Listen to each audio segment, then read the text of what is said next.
Unit 5 Terms to Know. Language. Analogy. The act comparing one concept with another concept to show similarity in their meanings. This often highlights a deep similarity between the concepts, even though they are not related on the surface. Analogies are often used for explaining things because the speaker and listener are assumed to know more about one concept than the other. Arbitrary. In linguistics, language is described as arbitrary if the form of a word does not need to have direct correspondence with the thing it refers to. Conceptual metaphor, a theory put forth by George Lakoff, claiming that many of the expressions we use are related to abstract metaphors in the mind. Expressions like spend some time or it cost me a half a day arise because we have a cultural conceptual metaphor, time is money, that causes us to think about these two concepts in a related way. Constraint satisfaction, a theory of sentence processing that suggests we use our probabilistic knowledge of what words and events go together in a sentence in order to quickly construct a mental model for a sentence by satisfying constraints. Count noun, a noun that refers to things that can be counted. Horse is a count noun because you can refer to one horse or many horses. Deep structure, the underlying meaning of a sentence or phrase. Default interventionist approach, another name for the dual process account, emphasizing the idea that System 1, the fast system, is the default system and that it occasionally needs intervention from System 2, slow system, to generate answers.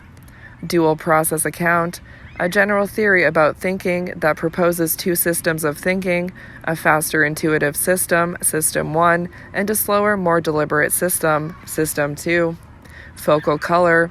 A focal color is a color that seems to be in the center of its category. For example, among all colors that are called red, the focal color would be the best example of red, the one that most people would select as the most red and is the prototype for that category. Garden path. A grammatically correct but ambiguous sentence in which the grammar forces the reader-listener to reach the wrong interpretation and arrive at a conclusion that is in opposition to what was intended.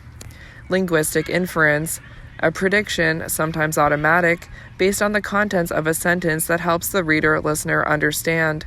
These inferences are sometimes used to predict what words will come next in a sentence or to predict semantic context about the events in the sentence. Linguistic determinism, the idea that a person's language determines how they perceive the world and how they think.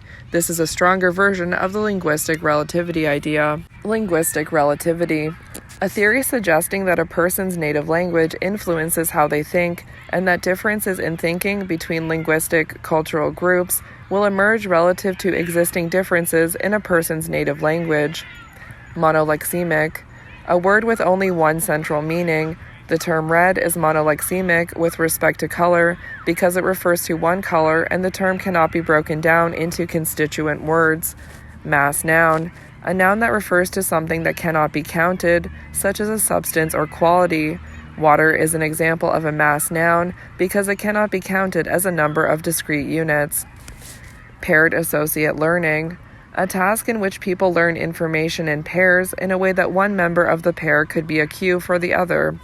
Sapir-Whorf hypothesis, a specific version of linguistic relativity determinism originally put forth independently by Edward Sapir and Benjamin Whorf in the early 1900s, which assumes that a person's native language determines how they perceive the world and how they carry out cognitive functions.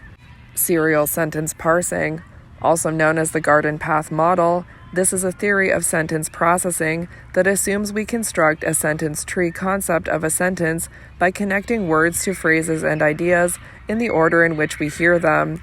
Surface structure, the surface level features of a sentence or phrase, such as word order and grammar. Productive, a language is productive if a finite set of units can produce an unrestricted set of outputs.